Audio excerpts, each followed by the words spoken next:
এই ইউনিটটোৰ ভিতৰত কণ্টেণ্ট আমাৰ কি কি থাকিব এক নম্বৰ কথাটো হৈছে ইয়াত কি কি থাকিব কণ্টেণ্টটো আমাৰ থাকিব understanding and the meaning and nature of the business environment point number 2 মানে কি কণ্টেণ্টটোৰ ভিতৰত understanding the important of business environment explaining the dimension of business environment knowing the economical environment in India, understanding the recent stand in the government policy.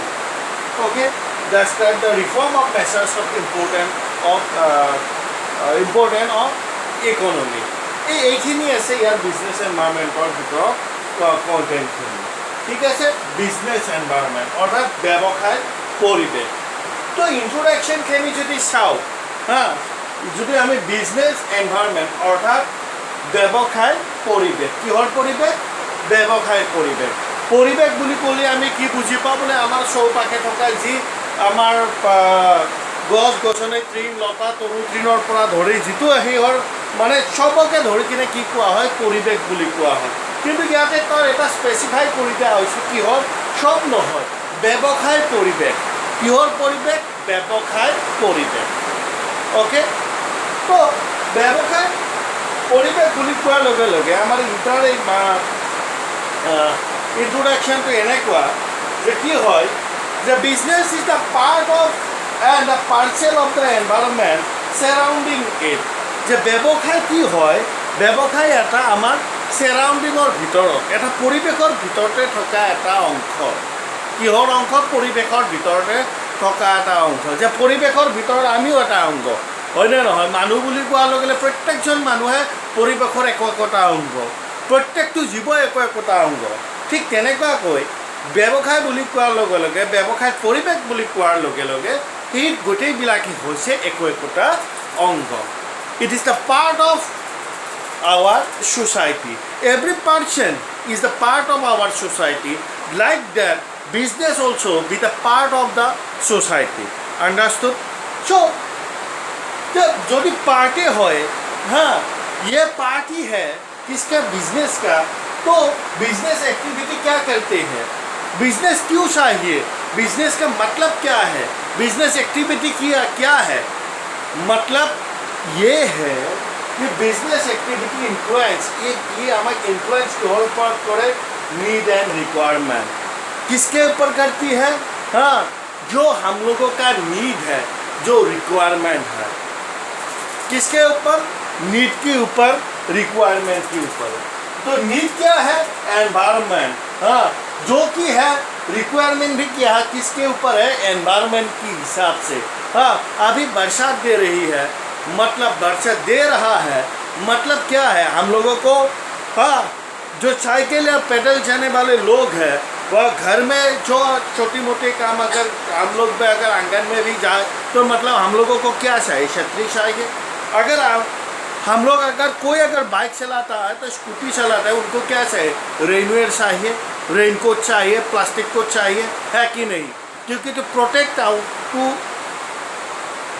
Own self मतलब need and requirement need का जब need मतलब हम लोगों को जो ज़रूरत चीज़ चाहिए वो नीड है रिक्वायरमेंट मतलब जो रिक्वायरमेंट मतलब भी नीडी है सिनोनिम्स है लेकिन जो चीज़ हमको क्या करती है चाहिए ये रिक्वायरमेंट है क्या क्या रिक्वायरमेंट है ये चाहिए वो चाहिए हाँ हाँ ये रिक्वायरमेंट किसके ऊपर डिपेंड करती है इन्वायरमेंट के ऊपर एनवायरमेंट बारिश आ रही है मतलब रिक्वायरमेंट किसका है छतरी का है रिक्वायरमेंट किसका है रेनकोट का है रिक्वायरमेंट किसका है मतलब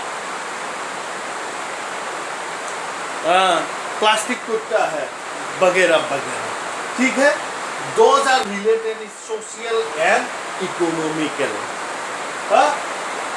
social and economical need and requirement depend upon the environment and also be the requirement of the environment it also be the social and economical climate related climate मतलब environment मतलब क्या है related climate internal और external क्या है internal और external অর্থাৎ climate কিহৰ ওপৰত আভ্যন্তৰীণ আৰু বাহ্যিকৰ ওপৰত ঠিক আছে তো এনভাইৰনমেণ্ট যদি কোৱা হয় আমাৰ ছ'চিয়েল আৰু ইকনমিকেল ছ'চিয়েলৰ ওপৰত কি থাকিব আমাৰ মেটেৰিয়েল এনাৰ্জি মানি হিউমেন এক্সেট্ৰা এক্সেট্ৰা মই লিখিছোঁ কিহৰ ওপৰত আমাৰ ছ'চিয়েল কিহৰ ওপৰত হয় আমাৰ কিহৰ ওপৰত হয় যে মেটেৰিয়েল এনাৰ্জি মানি হিউমেন किहर मेटेरियल एनर्जी मानी ह्यूमन एक्सेट्रा मेटेरियल मतलब बरसात आ रहा है भाई बरसात आ रहा है मतलब क्या आ रहा है मतलब मेटेरियल क्या क्या मेटेरियल चाहिए उस चीज़ को एनर्जी क्या क्या चाहिए हाँ मतलब एनर्जी मतलब क्या बरसात के भीगे गए तो अगर सर्दी खांसी है हाँ उसको लिए हम लोगों को जो प्रोटेक्टिव वाला खाने वाला चीज़ है वो एनर्जी मानी मतलब कैसा किस हिसाब से लगाए ठीक है ह्यूमन कौन से टाइप का ह्यूमन है ह्यूमन मतलब इसमें भी अगर दिखा है तो मानी मतलब इसमें भी फ्री कारण है हाँ ह्यूमन मतलब हाँ हाई हाँ हाँ तार पिছত থাকিব नेक्स्ट আকু हाई तार पिছত কি থাকিব मिडिल तार पिছত থাকিব আমাৰ লোৱাৰ हाँ এইটো হাই মানে একদম এক্সট্ৰিম যেটো এক্সট্ৰিম হাই हाँ তেওঁলোকৰ কাৰণে 1-2 কৰোड़ টকা একো নহয় পাৰ ডে তেওঁলোকৰ ঘৰত বিলিয়ন কি হয় ইনকাম হয় हाँ হাই ৰিচ 1-2 কৰোड़ বুলি কথা নাই they are the most reachable middle আমাৰ নিচিনা মানুহবিলাক লোৱাৰ তাতকৈ তলত can human being it's like that money also be like that যাৰ বেছি পইচা আছে তেওঁলোকে কি কৰিব পইচা যাৰ বেছি তেওঁলোকৰ luxurious life they have spending the luxurious life yes or no যাৰ পইচা কম আছে they also be the spending the life তেওঁলোকৰ সমান হয় নেকি ইকুইভেলেন্ট হয় নেকি নিশ্চয় কোনো নহয় so that is the material energy money human those upon depend to the environment with the social and economical okay the related of the internal external also be the influenced by the this kind material energy money human okay so this is the introduction of business environment always need and requirement is always be to the related of our environment and also be the environment related to our social and also the economical environment also be the related to the climate also be the internal or external external also be the influence the material energy money human etc because we have been getting more and more rich people and below people okay understood this is the introduction part of business environment let's move ahu ami ki holo ke features nature or the characteristics of business environment point number 1 force the influencing the business all force like man material machine etc ei gote khini কি হয় force influence the business all force কি ফোর্সে সেটা many হোক মেশিনে হোক মেটেরিয়ালে হোক প্লেসে হোক মানিয়ে হোক all force and also be the related as a consumer আমাক কি লাগিব human what type of the public what type of the consumer what type of the money related okay again we have go for to the next point interrelated factor purchasing power. This also influenced by the interrelated factor means purchasing power. That means what category of the consumer? कि होगा हमार किस श्रेणी के ग्राहक जो हिंदी में अगर कुछ क्लास में आते हैं वो कंज्यूमर किस क्लास में आते हैं वो कंज्यूमर इसको कहते हैं inter related factor of purchasing power जिसका पैसा ज़्यादा वो लग्जरियस चीज़ क्या खरीदेंगे जिसका पैसा कम हाँ कोई गाड़ी खरीदते हैं तो कोई मर्सिडीज खरीदते हैं हाँ फरेरा खरीदते हैं उनका लाइफस्टाइल किसके हिसाब से आएगा इंटर रिलेटेड परचेसिंग पावर के हिसाब से ठीक है हम लोग महीने में कितना कमाते हैं 15,000 20,000 हम लोगों के लिए एक भाई हाँ, एल्टो 800 ही काफ़ी है भाई, वो हम लोगों का ड्रीम कार है कि नहीं? बराबर बात। हाँ, हम लोगों को लेके एल्टो 800 अगर खरीद ले तो भाई बहुत महंगे कार खरीद लिया। लेकिन जो विलियनर है वो मर्सिडीज फेरारी, हाँ, सोने के भाई बॉडी क्या है, लोहे की नहीं, आयरन की नहीं भाई, सोने की बना दो, इसमें डायमंड चिपका दो वगैरह वगैरह। ये inter related factor, that means the purchasing power of the consumer and also with the related. हाँ, अगर बिजनेस के हिसाब से देखें कंज्यूमर, हम लोग पहले कंज्यूमर के हिसाब से, अभी अगर प्रोसेसिंग, हाँ, कंपनी अगर कोई बनाने वाला कंपनी हिसाब से देखे, हाँ, जिसका परचेजिंग पावर ज़्यादा, वो मार्केट में ज़्यादा क्या करते हैं, कवरेज करते हैं, है कि नहीं? है कि नहीं? जिसका परचेजिंग पावर ज़्यादा, वो मार्केट क्या करती है, करता है, परचेजिंग पावर कैप मार्केट ज़्यादा कैप्चर करते हैं, है कि नहीं? सही बात या गलत बात? सही बात। मतलब उन लोगों के पास जो पैसा, जो जज्बा वगैरह वगैरह सब कुछ है, जो कि बिजनेस एनवायरनमेंट का ये फीचर से, नेचर है, कैरेक्टरिस्टिक है। आई बात समझ में आती है तीसरे पॉइंट पर, अनसर्टेनिटी। अनसर्टेनिटी मतलब अनिश्चयता, है ना? हाँ, क्या होगा क्या नहीं होगा, इसको कहते हैं हम लोग अनसर्टेनिटी। अभी बोल रहा है कल अगर मर भी जाओ, ये अनसर्टेनिटी। हाँ, ठीक है।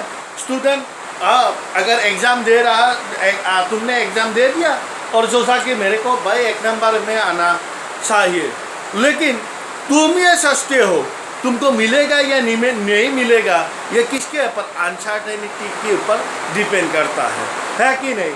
ऐसी बात बिजनेस हमेशा अनसर्टेनिटी पर ही डिपेंड करता है, क्योंकि ये क्या करती है हम लोगों को, ये पैसा आएगा या नहीं आएगा, वो पैसा मिलेगा या नहीं मिलेगा, इस हिसाब से हम अगर कोई चीज़ खरीदते हैं तो पैसा आएगा, या बिकते हैं तो हम लोगों को प्रॉफिट आएगा नहीं आएगा, ये अनसर्टेनिटी पर डिपेंड करता है।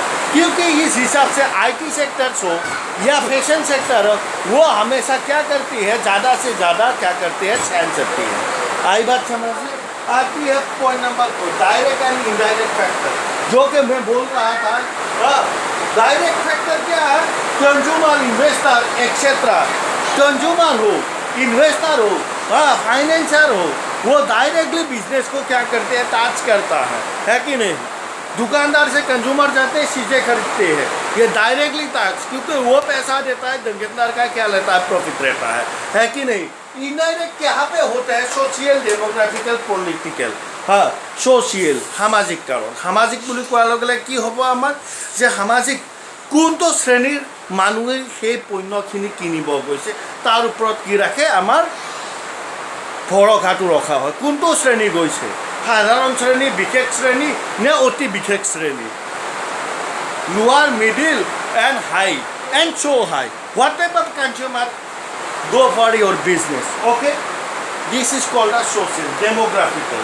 তোমাৰ ডেমোগ্ৰাফিকেল বুলি কোৱালে কোনটো এৰিয়া, কোনটো অঞ্চলত আমাৰ তোমাৰ ব্যৱসায়টো চলি আছে, সেইটো ডেমোগ্ৰাফিকেল ফেক্টৰ্ছ হয়নে? Demographical factors. গতিকে এইটোৰ ওপৰত then political, what type of political environment, what type of কাৰণ গভৰ্ণমেণ্ট চেঞ্জ হোৱাৰ লগে লগে কি হয়, কৰৰ নীতি পৰিৱৰ্তন হয়, নতুন নতুন পলিচি আহে, নতুন নতুন আঁচনি আহে, হয়নে নহয়, নতুন নতুন এমেণ্ডমেণ্ট আহে, that means those are affecting our indirect factors, understood? उसके बाद आते हैं कॉम्प्लेक्स। যে ব্যৱসায় কৰাটো আটাইতকৈ জটিল বা ব্যৱসায় পৰিৱেশ আটাইতকৈ জটিল, কমপ্লেক্স এইকাৰণে যে small sense can sense the whole climate of business. Small sense, এটা সৰু সেন্সে কি কৰি দিয়ে, গোটেই ব্যৱসায়ৰে পৰিৱেশটো কি কৰি দিব পাৰে, পৰিৱৰ্তন আনে। হয় কথাটো নে নহয়? নিশ্চয়কৈ হয়। Yes or no? Obviously yes. है ना? A small sense can the whole business climate change. क्या है, एक छोटा सा परिवर्तन ही पूरा सिस्टम को क्या करते हैं, पूरा ही बिजनेस सिस्टम को चेंज में ला देते हैं। हाँ, जीएसटी अभी आया, मतलब 2 साल हुआ, बराबर हुआ कि नहीं हुआ, हाँ, मतलब 1.5 साल, चलो 1.5 साल या 1 साल ले लिया। उसके पहले क्या था, जीएसटी नहीं था, फेक था। मतलब जीएसटी आने के बाद बिजनेस में थोड़ा बहुत चेंज हुआ, ठीक है, टैक्स रेट चेंज हुआ, मतलब छोटा सा हल्का सा भी चेंज पूरे बिजनेस को क्या कर देते हैं, चेंज कर देते हैं, क्योंकि ये कॉम्प्लेक्स है। हाँ, कोई अगर फैशन डिजाइनिंग, हाँ, कोई अगर जो क्लॉथ का बिजनेस है वो थोड़ा बहुत चेंज कर रहा है, मतलब जब भी कंपनी को उस हिसाब से चलना पड़ेगा। कोई अगर पीछे रहेगा तो आउटडेटेड होगा, वो क्या होगा, इंसॉल्वेंसी हो जाएगा, है कि नहीं। सो इसीलिए इसको कहते हैं कॉम्प्लेक्स। आते हैं 6 नंबर और पॉइंट टू लगे, ये ऐसे हमारा relative impact different company for the country. So impact may be the whole organization বুলি কোৱা হয়। যে কি হয়, যে number of company business environment বুলি কোৱা হ'লে গোটেই ব্যৱসায় গোটেই বিশ্বৰ, হয়নে নহয়, গোটেই ৱৰ্ল্ডৰ ব্যৱসায়। চ' নাম্বাৰ অফ কাউন্ট্রির number of business organization related বা তার লগত কি আছে, আমার রেলিভেন্সটো আছে, সম্পর্কটো আছে। যদি সম্পর্ক যদি থাকে তেতিয়াহ'লে আমি কি কৰিব লাগিব, যে সম্পৰ্কই যদি আছে, এটা কাউন্ট্ৰিৰ ব্যৱসায় চেঞ্জ পৰিৱৰ্তন হোৱাৰ লগে লগে গোটেই বিশ্বৰ সেই ব্যৱসায় দেশৰ গোটেই নীতিবিলাকে অলপ অলপ হ'লেও কি হয়, পৰিৱৰ্তন হয় বা আমি পৰিৱৰ্তন আমি দেখা পাওঁ। আমাৰ ইয়াতে 4G চলি আছে, ক'ৰবাত 3G চলি আছে, ক'ৰবাত 6G চলি আছে, তাৰমানে কি পৰিৱৰ্তন হৈছে। আমাৰ ইয়াত যেতিয়া 5G আহিব, আমাতকৈ বিল' কাউণ্ট্ৰিত কি চলিব, 4G চলিব। That means what, this is the change, one country change their business structure, then changing the number of countries business structure. Understood? যে এটা জাগাৰ যদি ব্যৱসায় সংগঠনিক পৰিৱৰ্তন ঘটায়, তেতিয়াহ'লে অন্য ব্যৱসায়ক কি কৰিবলগীয়া হয়, দেশৰ ব্যৱসায়ে সেই পৰিৱৰ্তনটো ঘটাবলগীয়া হয়। পাইছোঁ বুজি? নেক্সট পইণ্ট আহিছোঁ, লাষ্ট নাম্বাৰ পইণ্ট 7, ডাইনামিক। যে ব্যৱসায় পৰিৱেশ সদায় কি হয়, আমাৰ ডাইনামিক হয়। কিয় ডাইনামিক হয়, যে ডাইনামিক কিপ দ্য চেঞ্জিং, কাৰণ ই সদায় কি হয়, চেঞ্জিং, পৰিৱৰ্তনশীল। ফেক্টৰ যদি ইনফ্লুৱেঞ্চ যদি হয়, ইণ্টাৰনেট ৰিলেটেড থাকে, আনচাৰ্টেনিটি থাকে, তারপর কমপ্লেক্সিটি থাকে, হয় না নহয়, রিলেটিভ যদি ডিমান্ড থাকে, those are means that is the call is the changing of environment. যে পৰিৱেশ সদায় কি হয়, পৰিৱৰ্তনশীল। আমি এই কথাটো কমেই, হয় না নহয়, हाँ, ऑलवेज क्या होता है, हाँ, जो परिवेश है हमेशा चेंजेबल रहता है, मतलब डायनामिक।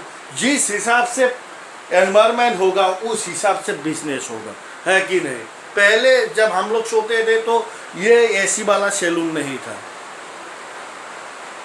टर्मरिक में आके, हाँ, हजामा तक, हाँ, चूल काटते थे। अभी एसी सैलून आ गया।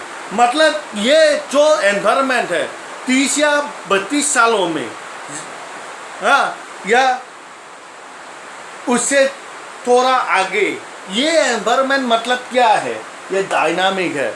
चूल तब भी करते थे, आज भी करते हैं, लेकिन उनका जो स्टाइल है, उनका जो डिजाइन है, वो क्या हो गया, पूरा ही उसको चेंज हो गया। मतलब ये business environment, this is the another features, nature और द कैरेक्टारिस्टिक्स ऑफ बिजनेस एनवायरनमेंट। এইখিনি হৈছে ইয়াৰ ওপৰত কথা। গতিকে এইখিনিত যদি কিবা পৰিৱৰ্তন যদি থাকে বা তোমালোকে যদি কিবা বুজি নোপোৱা থাকা, তেতিয়াহ'লে মোক ফোন কৰিবা। মই এইখিনি আকৌ বেছিকৈ ইলাবৰেট কৰাৰ কাৰণে মই কি কৰিম, চেষ্টা